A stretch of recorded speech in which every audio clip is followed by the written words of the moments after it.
Hello students, I am Dr. A.B. Patil. Welcome in this session of Living World, one of the topic from the 11th Science Biology.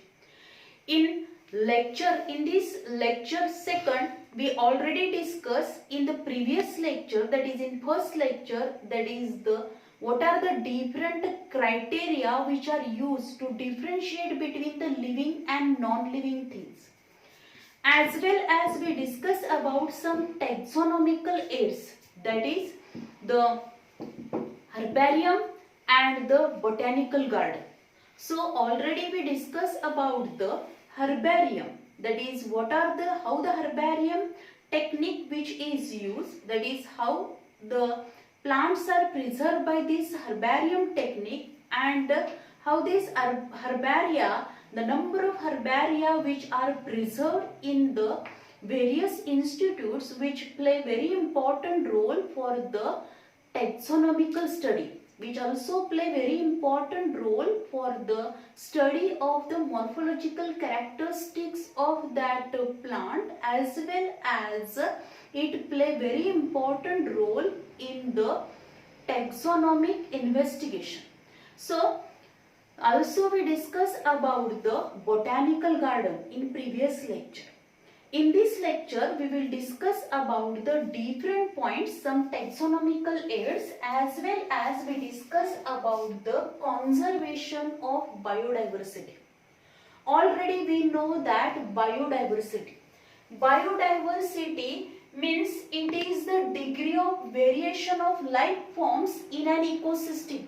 आपण जेव्हा बघतो ecosystem म्हणजेच काय, inter relationship between the biotic and abiotic component which is nothing but the ecosystem, and in this ecosystem the biodiversity means it is the degree of variation of the life forms in an ecosystem. कोणती ecosystem आपण consider केली, for example the land terrestrial ecosystem आपण consider केली, then the aquatic ecosystem आपण consider केली, त्याच्यामध्ये fresh water ecosystem असेल, marine water ecosystem असेल, कोणत्याही इकोसिस्टम मध्ये जे काही आपल्याला degree of variation of living forms दिसतात in that ecosystem is nothing but the biodiversity. त्याला काय म्हटलं तर बायोडायव्हर्सिटी म्हणजे एखाद्या इकोसिस्टम मध्ये जे वेगवेगळ्या प्रकारचे लाईफ फॉर्म्स आपल्याला तिथं पाहायला मिळतात, and this life form also shows the different forms, or there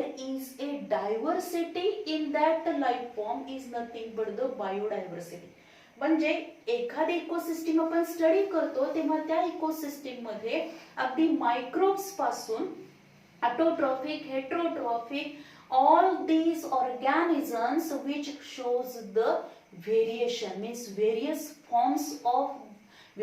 life forms which are observed in that particular ecosystem. म्हणजे फॉर एक्झाम्पल आपण जर नुसते इन्सेक्ट कन्सिडर केले तर त्या इकोसिस्टम मध्ये आपल्याला वेगवेगळ्या प्रकारचे इन्सेक्ट्स पाहायला मिळतात. जसं आपण जर लँड इकोसिस्टम कन्सिडर केली, टेरेस्ट्रियल इकोसिस्टम कन्सिडर केली, टेरेस्ट्रियल इकोसिस्टम मध्ये आपण सपोज फॉरेस्ट इकोसिस्टम कन्सिडर केलेली आहे, तर फॉरेस्ट इकोसिस्टम मध्ये आपल्याला ह्यूज डायव्हर्सिटी पाहायला मिळणार आहे. म्हणजे different life forms which are observed in that ecosystem or in the forest, means we observe the different species of the plant, then different animal species. मग त्या animal species मध्ये सुद्धा आपल्याला insects मध्ये म्हणजे इनव्हर्टिब्रेट एनिमल्स मधले आपल्याला काय दिसणार आहेत, व्हेरियस फॉर्म्स पाहायला मिळतील, त्याच्या डिफरंट स्पेसीज पाहायला मिळणार आहेत, त्याच्यामधल्या प्रत्येक फायलम मधले वेगवेगळ्या स्पेसीज आपल्याला पाहायला मिळतील. तसेच व्हर्टिब्रेट मधल्या प्रत्येक क्लास मध्ये आपण जर बघितले त्याच्यामध्ये आपल्याला व्हेरिएशन्स म्हणजे डिफरंट स्पेसीज पाहायला मिळणार. And in this way the biodiversity is nothing but the degree of variation of life forms in an ecosystem, which is nothing but the biodiversity. And this biodiversity which is essential to maintain the ecological stability. जर ecological stability जर ठेवायची असेल, इकॉलॉजिकली stable environment पाहिजे असेल, तर त्याच्यासाठी काय पाहिजे, the biodiversity which is essential to maintain the ecological stability. And this biodiversity which also play very important role, the complexity in the biodiversity complexity and density of biodiversity, which play very important role because which measure the health of biodiversity.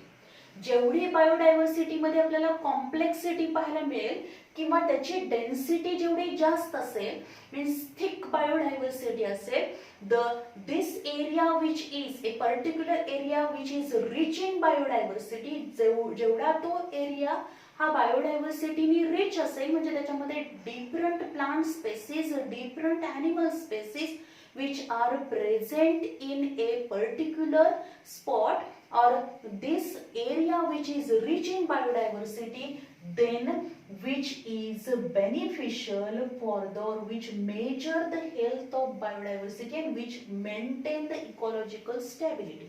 ते काय करणार आहे, ecological stability maintain करतं आणि जेवढी biodiversity, complexity of the biodiversity and the density of the biodiversity which measure the health of biodiversity. म्हणजे तो area जर बायोडायव्हर्सिटी मध्ये रिच असेल तर तो एरिया कसा असणार आहे, this area which is a healthy one.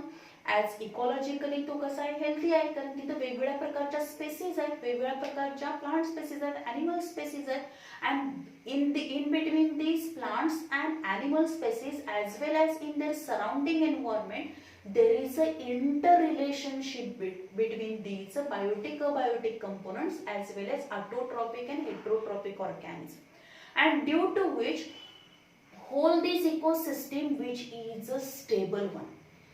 But if you observe, due to increase in the population मध्ये increase आपल्याला पाहायला मिळतं, as well as जसं काय झालेलं आहे, लोकसंख्या वाढत गेलेली आहे, and due to excessive use of these biodiversity for the different purpose or to make our life very luxurious, आपलं लाईफ जास्तीत जास्त आरामदायी करण्यासाठी आपण काय केलेलं आहे, तर या बायोडायव्हर्सिटीचा जास्तीत जास्त वापर केलेला आहे, पण तेवढ्या प्रमाणात ती बायोडायव्हर्सिटी आपण मेंटेन केली नाही, and due to which it affect on the biodiversity, it affect on the stability, ecological स्टॅबिलिटीवर त्याचा इफेक्ट व्हायला लागला.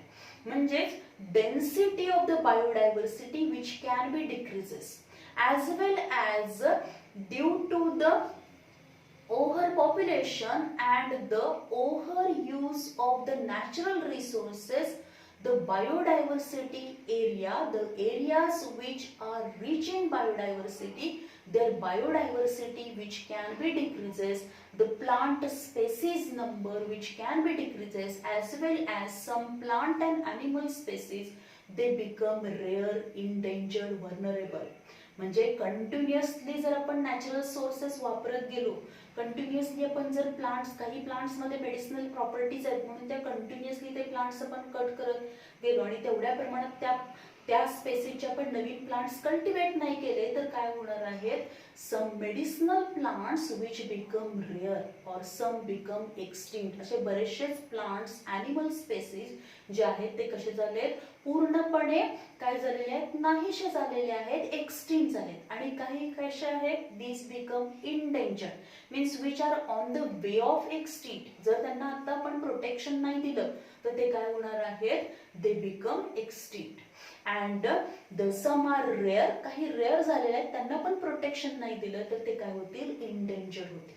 So there is a need of the conservation of biodiversity. आणि त्यामुळं सध्या कशाची गरज आहे, तर जी काय बायोडायव्हर्सिटी आहे that is various plants and animal species which can be conserved in situ conservation as well as ex situ conservation. म्हणजे इन सिटू कॉन्झर्वेशन म्हणजे काय करायचं आहे, these plants and animal species which can be conserved in their natural habitat. त्याच्या natural habitat मध्ये ते conserve करायचे. म्हणजे पर्टिक्युलर फॉरेस्ट एरिया असेल किंवा एखादा एरिया जो असणार आहे which is rich in that particular plant, animal species, तो जो एरिया आहे तिथं बाकीचे जे काही ॲनिमल्स असतील किंवा अदर काय असणार आहे, डोमेस्टिक ॲनिमल्स असतील किंवा अदर काय असणार आहे जे ह्युमन बीइंग्स की ते फॉरेस्ट कटिंगसाठी किंवा for the collection of the firewood यांना काय केलं पाहिजे, बॅन केलं पाहिजे, तिथं कोणाला एंट्री देता कामा नये किंवा काय केलं पाहिजे, hunting of the animals which can be avoided. And in this way we can conserve the plants and animal species in their natural habitat, as well as by cultivating the number of plant species, as well as we can prepare the natural habitat and we can protect the plants and animals in the artificial area, means especially by producing the number of botanical gardens and also the zoological parks. Also we can conserve the different plants and animals. So there is a need of conservation of these plants and animals, because if these plants and animals which are not conserved, this biodiversity is not conserved, then it affect on the whole ecosystem. If there is only one species of the plant or animal, number is decreases or it become rare. Suppose एखादी आपण काय केलेली आहे, जर ecosystem consider केली, मग कुठली असेल, टेरिस्ट्रियल इकोसिस्टीम असेल, ॲक्वॅटिक इकोसिस्टीम असेल, म्हणजे टेरिस्ट्रियल मध्ये फॉरेस्ट इकोसिस्टीम आपण कन्सिडर केली, तर त्याच्यामधली एखादी प्लांट स्पेसिस किंवा एखादा काय असणार आहे ॲनिमल जो असणार आहे त्याचा नंबर जर डिक्रीज झाला तर काय होणार आहे, it affect on the whole ecosystem, पूर्ण इकोसिस्टीम वरती त्याचा इफेक्ट होईल.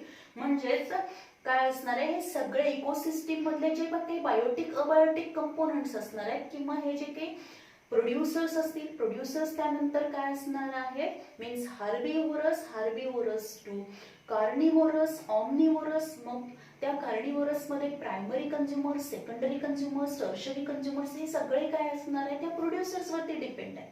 प्रोड्युसर्स वरती डिपेंड असलेल्या प्रायमरी कंझ्युमर्स वरती सेकंडरी कंझ्युमर्स डिपेंड आहे. आणि याच्यामधली एखादी जरी स्पेसिस रेअर झाली तर त्याचा सगळा इफेक्ट हा एक पूर्ण इकोसिस्टीम वरती होतो. So there is a need of the biodiversity conservation and it is a important or it is a duty of each and every person to conserve our biodiversity.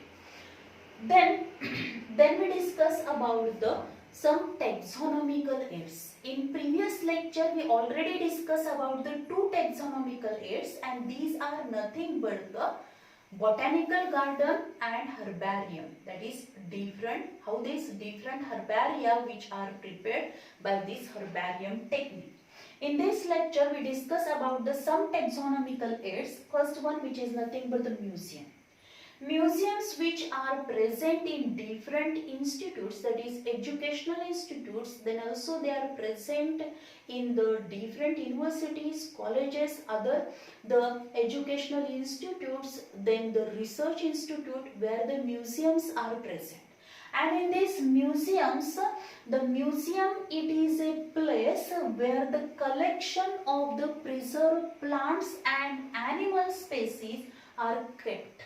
Museum ही काय असणार आहे, museum it is a place where the collection of preserve plants and animal species are kept, की जिथं काय केलं जातं, plant and animal preserve केलेले प्लांट्स अँड ॲनिमल्स काय केले जाणार आहे, तिथं ठेवले जातील. And these museums which play very important role for the study of the different plants and animals, to observe these plants and animals in the museum. Museum मध्ये आपण काय करू शकतो, वेगवेगळ्या प्रकारचे प्लांट्स आपण पाहू शकतो, त्याचबरोबर ॲनिमल्स आपण पाहू शकतो. ॲनिमल्स मध्ये मग सगळ्या प्रकारचे आपल्याला येतील, डिफरंट क्लास मध्ये इनव्हर्टिब्रेट्स असतील, व्हर्टिब्रेट डिफरंट फायलमचे आपण बघू शकतो, इनव्हर्टिब्रेट वेगवेगळ्या प्रकारचे इनव्हर्टिब्रेट्स आपण बघू शकणार आहोत, त्याचबरोबर व्हर्टिब्रेट्स आपण पाहू शकतो. And these all vertebrate, invertebrate, animal species as well as different plant species which are kept in the museum or which are very beneficial for the स्टडीसाठी ते इम्पॉर्टंट आहे. कारण जेव्हा आपण बघतो की बऱ्याच वेळेला जेव्हा आपण बॉटॅनिकल झुलॉजिकल स्टडी करत असतो तेव्हा आपण तर वेगवेगळ्या म्युझियम्सना आपण काय करतो, व्हिजिट देतो. whenever we visit to any museum, at a time we observe the different plant species and animal species at a one place. एकाच ठिकाणी आपण एका वेळी काय पाहू शकतो, number of plants, animal species आपण पाहू शकणार आहोत. अँड इन दिस म्युझियम, आता ह्या म्युझियम मध्ये जर आपण बघितलं, different succulent plants and the animals which are kept or which are preserved in the 10 to 40% formaldehyde, that is formalin. Formalin मध्ये हे काय केलं जाणार आहे, the formalin containing jars, glass jars असतात.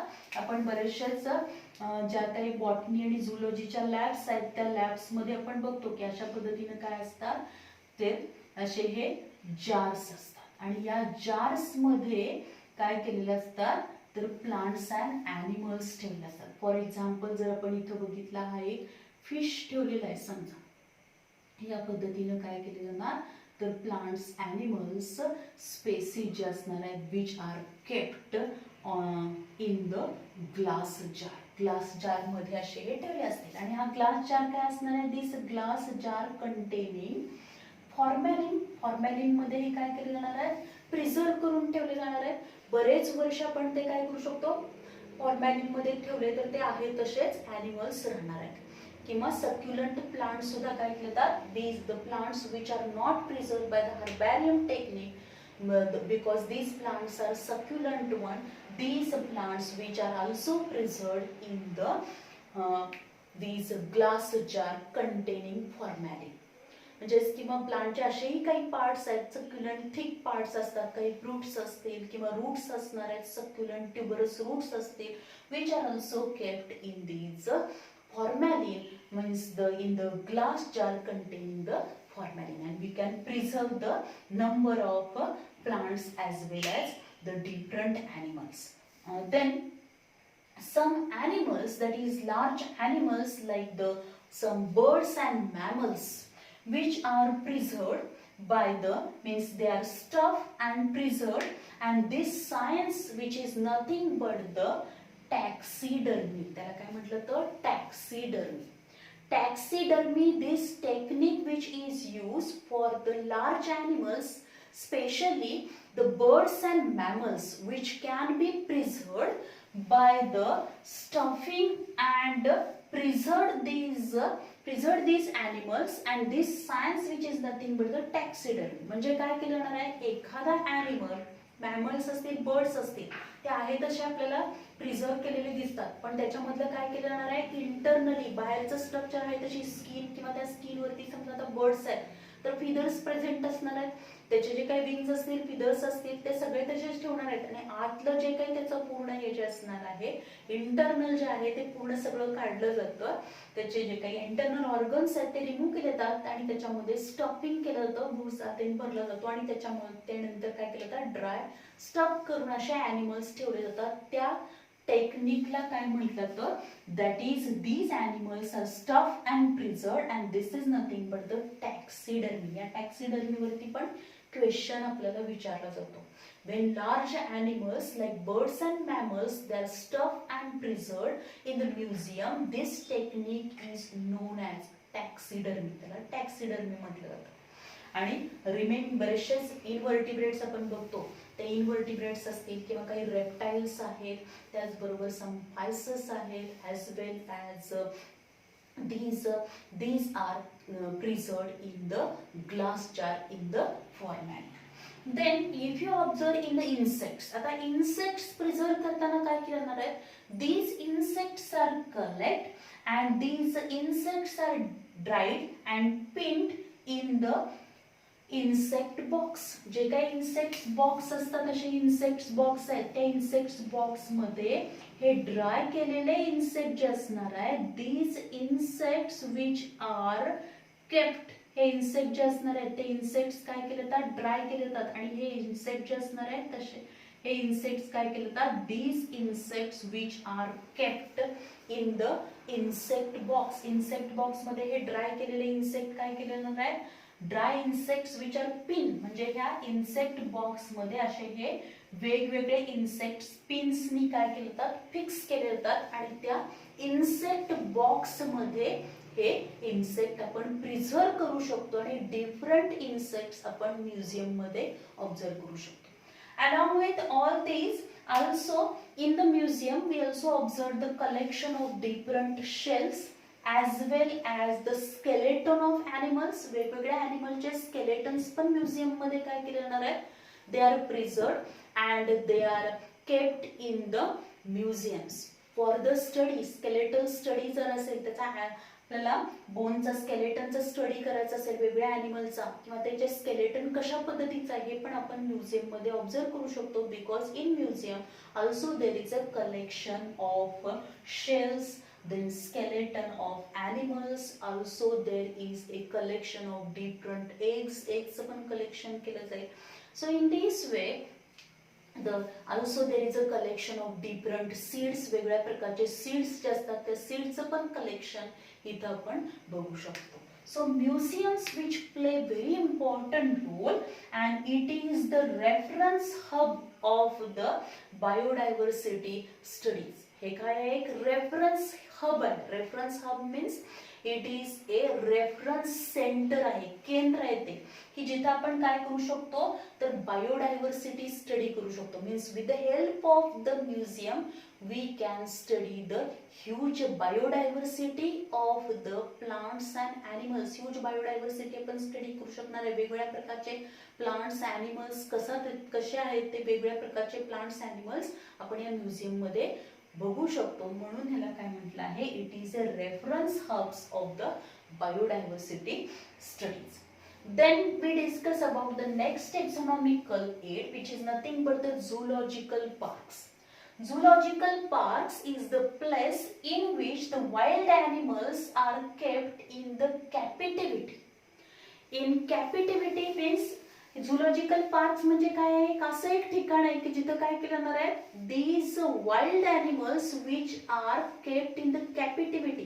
म्हणजे पिंजऱ्यामध्ये आपण हे ॲनिमल्स काय करणार आहोत, ठेवणार आहोत. बऱ्याच वेळेला आपण बऱ्याचशा झुलॉजिकल पार्क मध्ये आपण बघतो की the natural environment, natural habitat which can be prepared in that zoological park and these animals which are kept in that zoos and these zoos, in that zoos the natural habitat which is essential for that particular animal which is provided and the care of that wild animal which can be taken in the zoos. zoos मध्ये त्यांची काय केलं जाणार आहे, care घेतली जाईल. Their protection and care which can be taken in that zoos by providing the natural habitat and zoological park which is a ex situ conservation. हे काय आहे, एक्स-सिटू कॉन्झर्वेशन आहे.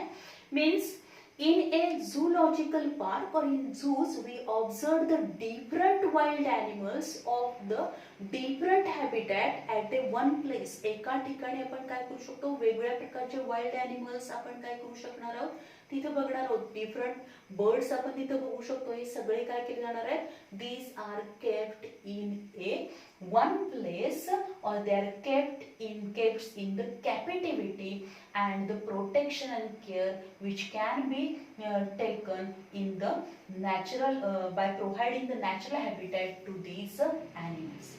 Then these zoological park which also provide or by these whenever we visit to the any zoological park or the zoos, at that time we observe the different animals, then these animals food habitats as well as behavior of the animals we can observe easily. हे जे आपण wild मध्ये म्हणजे forest area मध्ये जाऊन आपल्याला एवढ्या easily काय करता येणार नाही, त्या ॲनिमलची फूड हॅबिटॅट असेल किंवा त्याचं बिहेवियर आपण स्टडी करू शकत नाही. पण whenever we visit to any the zoological park or the zoo, at that time we can observe the food habitats and behavior of the animals. So zoos which is essential to study the food habitats and behavior of the animals. So we have observed that there are the in the zoos especially whenever the tours are arranged at that time. The mostly students visit to various zoological parks for the study of the different animals. Then we discuss about the biodiversity park. Biodiversity park, it is a ecological assemblage of the species that form a self-sustaining communities on the barren landscape. पण इथं काय बघणार आहोत तर biodiversity parks. Okay, ecological, it is a ecological assemblage of the species that form a self-sustaining communities on the barren landscape. एखादं barren landscape आहे की तिथं आपण काय बघणार आहोत तर ecological assemblage of the species that form. Ecological different species जे असणार आहे त्याचा assemblage आपण बघणार आहोत form a self sustaining communities. की हळूहळू काय होणार आहेत वेगवेगळ्या कम्युनिटीज कशा कशा डेव्हलप होत जाणार आहेत सेल्फ सस्टेनिंग म्हणजे त्यांचं त्या स्वतः काय सस्टेन होण्यासाठी self sustaining communities on the barren landscape which are observed in the biodiversity park. And one of the example of this biodiversity park, which is nothing but the late Uttamrao Patil Biodiversity Park in the Mahabaleshwar. Mahabaleshwar मध्ये आपण काय बघणार आहोत तर late Uttamrao Patil biodiversity park that is the Gureghar Mahabaleshwar इथं आपण ते बघतोय. Then it shows the conservation of natural heritage in the urban landscape. It is one of the best example of the conservation of natural heritage in a urban landscape. Urban landscape वरती आपण काय बघणार आहोत conservation of natural heritage म्हणजे नैसर्गिक वारसा हा काय केलेला आहे तर जतन केल्याचे एक काय असणार आहे. It is one of the good example of this conservation of natural heritage in the urban landscape. Then the next the taxonomical aids, which is nothing but the flora. Along with these zoological park, also the different taxonomical aids which also play very important role in the taxonomical studies, and these are nothing but the flora. Flora, it is the plant life occurring in a particular area on a time. आता flora म्हणजे काय असणार आहे आपल्याला माहिती आहे flora and fauna आपण म्हणतो. whenever we study the plants in a particular area, एखाद्या पर्टिक्युलर एरिया मधला जेव्हा आपण प्लांटचा स्टडी करतो आणि त्या प्लांटची इन्फॉर्मेशन जेव्हा आपण केप्ट करणार आहोत सगळी इन्फॉर्मेशन आपण कलेक्ट केल्यानंतर त्या प्लांटचं जे काही बॉटॅनिकल नेम आहे त्याचं व्हर्नॅक्युलर नेम असेल कॉमन नेम आहे त्याची फॅमिली असेल characteristics of these plant, then medicinal properties of these plant, locality of these plant, and these all plants which are present in a particular area, and the information which is information of all these plants of a particular area which is observed or which is the collect in the flora. Flora मध्ये आपल्याला पाहायला मिळेल जसं आपण बघतो cook flora. Cook flora आहे cook सायंटिस्टनी form केलेले 3 flora आहेत.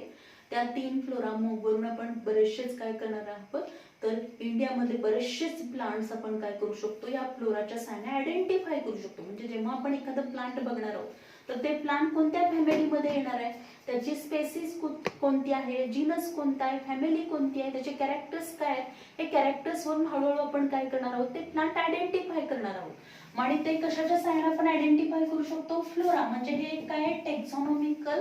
दिस is one of the taxonomical aids for the study of a particular plant. एखादं पर्टिक्युलर प्लांट आपल्याला स्टडी करायचं असेल किंवा सपोज आता बघतो आपण मराठवाडा एरियामधला मराठवाडा फ्लोरा आपण म्हणतो किंवा समजा एखादा आपण जर कोल्हापूर डिस्ट्रिक्ट आपण घेतला तर कोल्हापूर डिस्ट्रिक्ट मध्ये येणारे सगळे प्लांट जे असणार आहेत त्या सगळ्या प्लांटची इन्फॉर्मेशन ही आपल्याला कोल्हापूरच्या फ्लोरा मध्ये आपल्याला मिळणार आहे.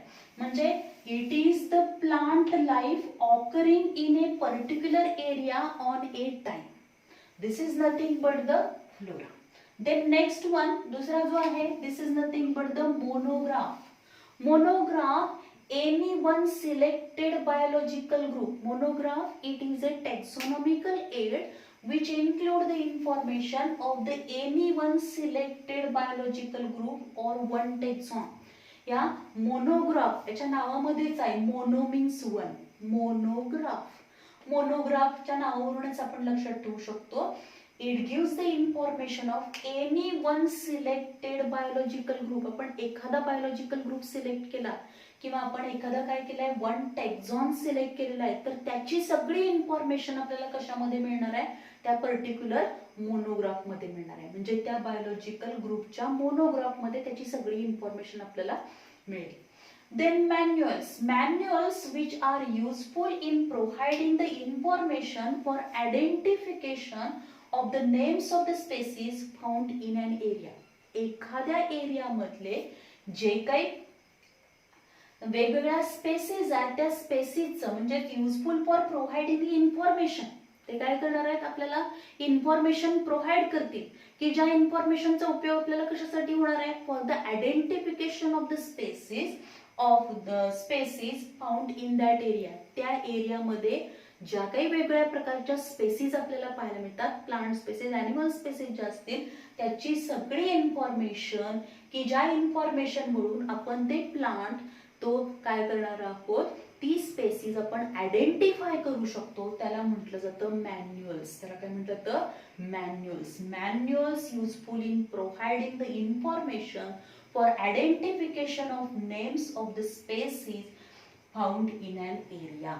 त्या एरियामधल्या आपल्याला जे काही प्लांट आपल्याला मिळाले त्या प्लांटचं नेमकं नेम काय आहे, तर त्याचं बॉटॅनिकल नेम काय आहे किंवा त्या स्पेसीजचं सायंटिफिक नेम काय आहे, आपण आपल्याला जर शोधायचं असेल तर त्याची इन्फॉर्मेशन आपल्याला मॅन्युअल्स वरून मिळू शकते.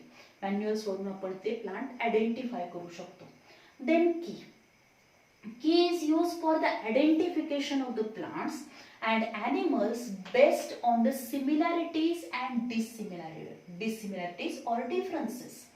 Key हे काय असणार आहे, it is used for the, it is a very important taxonomical aid which is used for the identification of plant and animal. या कीचा उपयोग कशासाठी केला जातो, तर प्लांट्स अँड ॲनिमलच्या आयडेंटिफिकेशन मध्ये केला जातो. आणि ह्या ज्या काही कीज असणार आहेत which are based on the similarities and dissimilarities और सिमिलॅरिटीज अँड डिफरन्सेस, याच्यावरती ही पूर्ण की काय असणार आहे, बेस्ड असेल. Keys are based on contrasting characters generally in pairs. Keys ज्या असणार आहे, जेव्हा एक की तयार केली जाते तेव्हा त्याच्यामध्ये प्रत्येक पॉइंटला दोन दोन काय असणार आहेत, कॅरेक्टरिस्टिक दिले असतील. मग त्या दोन कॅरेक्टरिस्टिक्स मधलं एक कॅरेक्टरिस्टिक त्या प्लांट मध्ये ॲनिमल मध्ये प्रेझेंट असेल, जे कॅरेक्टर त्याच्यामध्ये आपल्याला दिसणार आहे ते आपण काय करणार आहोत, सिलेक्ट करणार आहोत आणि त्याच्यावरून मग काय करेल आपल्याला नेक्स्ट क्ल्यू मिळतो. म्हणजे त्याच्यावरून आपण नेक्स्ट पॉइंटला जाणार आहे. म्हणजे सपोज दोन कॅरेक्टरिस्टिक दिले असतील, फर्स्ट अँड सेकंड, जर त्याच्यामध्ये फर्स्ट कॅरेक्टरिस्टिक प्रेझेंट असेल then we go to the third character, म्हणजे आपण थर्ड कॅरेक्टरला जाणार. थर्ड त्याच्यामध्ये प्रेझेंट असेल then we go to the fifth character. म्हणजे याच्यामध्ये जे काही कॅरेक्टर्स दिलेले असतील, the keys are based on the contrasting character generally in pairs and these pair of characters और the characters which are generally in pairs known as couplet. त्यांना काय म्हटलं तर कपलेट म्हटलं तर. अँड इन दिस कपलेट म्हणजे हे जे काही पेअर मध्ये कॅरेक्टरिस्टिक्स असतील, out of these two characters और out of these two couplet one character is accepted and one is rejected. दोन पैकी एक ऍक्सेप्ट केलं जाणार, एक रिजेक्ट केलं जाणार आहे. जे त्याच्यामध्ये प्रेझेंट आहे ते ऍक्सेप्ट केलं जाईल आणि जे अब्सेंट आहे this character is rejected. Then each statement of the key is called as a lead. प्रत्येक स्टेटमेंटला जे काही की मधलं प्रत्येक स्टेटमेंट आहे, this statement is known as a lead. This point is also important. Each statement of the key is called as a lead. Then separate taxonomic keys which are available for the each taxonomic category, that is family, genus, species. असं प्रत्येकासाठी काय असणार आहे, वेगवेगळ्या keys available आहेत. म्हणजे प्रत्येक फॅमिलीसाठी सुद्धा काय असणार आहे, वेगवेगळ्या कीज अवेलेबल आहेत. त्याचबरोबर जीनससाठी वेगळ्या कीज अवेलेबल आहेत, स्पेसिससाठी कीज अवेलेबल आहेत. त्याचबरोबर जर आपण बघितले ऑर्डर्स असतील, फॅमिलीज असतील, ज्या काय असणार आहेत, क्लास असतील, याच्यासाठी वेगवेगळ्या कीज काय असणार आहेत, अवेलेबल असतील. Means separate taxonomic keys for each taxonomic category. Taxonomic category आपल्याला माहिती आहे, that is category and the ranks ज्या माहिती आहेत, kingdom, sub kingdom, class, sub class, then order, family, genus, species, याच्यासाठी काय असणार आहेत, the separate taxonomic keys which are available. It is a analytical in nature. Key is the analytical in nature. Whenever you observe the any key, आता ह्या की मध्ये कशा पद्धतीने कीचा उपयोग करून आपण एखादा प्लांट जे काय करू शकतो, तो स्टडी करू शकतो, किंवा तो नेमका कोणत्या क्लासमध्ये येणार आहे, फॅमिलीमध्ये आपण स्टडी करू शकतो. फॉर एक्झाम्पल, सपोज इथे आपल्याला की मध्ये दोन कॅरेक्टरिस्टिक दिलेले आहेत, दॅट इज द ॲनिमल और ऑर्गॅनिझम विच इज ऑर्गॅनिझम. हा ऑर्गॅनिझम कसा आहे, युनिसेल्युलर. फक्त आपल्याला असं म्हटलंय युनिसेल्युलर. Organism multicellular. म्हणजेच तो काय, हा क्वेश्चन आहे. Organism unicellular, organism multicellular. जर युनिसेल्युलर असेल तर आपण काय करणार आहोत, दिस कॅरेक्टर इज ऍक्सेप्टेड. आता हे जर कॅरेक्टर त्याच्यामध्ये प्रेझेंट असेल तर आपल्याला काय असणार आहे, then we move to the third character. Third character कडे आपण जाणार. जर सपोज तो काय असेल, मल्टीसेल्युलर असेल, then we move to the fifth number character. In this way आता थर्ड मध्ये परत काय असणार आहे, थर्डच्या तिथं गेल्यानंतर आपल्याला काय दिसतील, थर्ड मध्ये पण जाणार आहोत आणि तिथं आपल्याला परत दोन ऑप्शन्स आपल्याला पाहायला मिळणार. त्या दोन ऑप्शन्स मध्ये परत आपण बघणार आहोत की जर हा युनिसेल्युलर आहे, मग त्याच्यामध्ये आपण बघणार आहोत nucleus is present, nucleus is absent. Nucleus present असेल तर काय असणार आहे, न्यूक्लियस प्रेझेंट म्हणजे परत आपल्याला पुढच्या कॅरेक्टरला जायला लागेल, दोन कॅरेक्टर त्याच्यामध्ये प्रेझेंट असतील. न्यूक्लियस प्रेझेंट आहे, अब्सेंट आहे. न्यूक्लियस प्रेझेंट असेल म्हणजे तो युकॅरियोटिक असणार. युकॅरियोटिक मध्ये परत आपल्याला काय बघायचं आहे, तर त्यामध्ये तो काय असणार, ऑटोट्रॉफिक आहे का हेट्रोट्रॉफिक आहे. ऑटोट्रॉफिक असेल म्हणजेच काय असणार आहे, which having the ability to produce the preparation of the food material. मग प्लांट्स येतील, मग प्लांट्स आहेत तर मग ते प्लांट्स मध्ये काय असणार आहे, ते प्लांटचं स्ट्रक्चर कसं आहे, थॅलॉइड आहे का plant body is differentiated into the root, stem and leaves. अशा पद्धतीने काय होणार, त्याचं डिफरन्सिएशन होत जाणार आहे.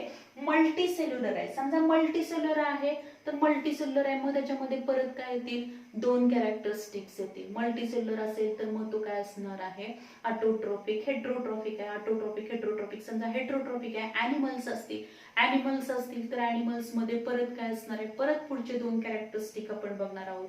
त्याच्यामधलं जे कॅरेक्टर त्या ॲनिमल मध्ये प्रेझेंट असेल ते आपण ऍक्सेप्ट करणार, दुसरं डिसिमिलर कॅरेक्टर आपण रिजेक्ट करणार आहे.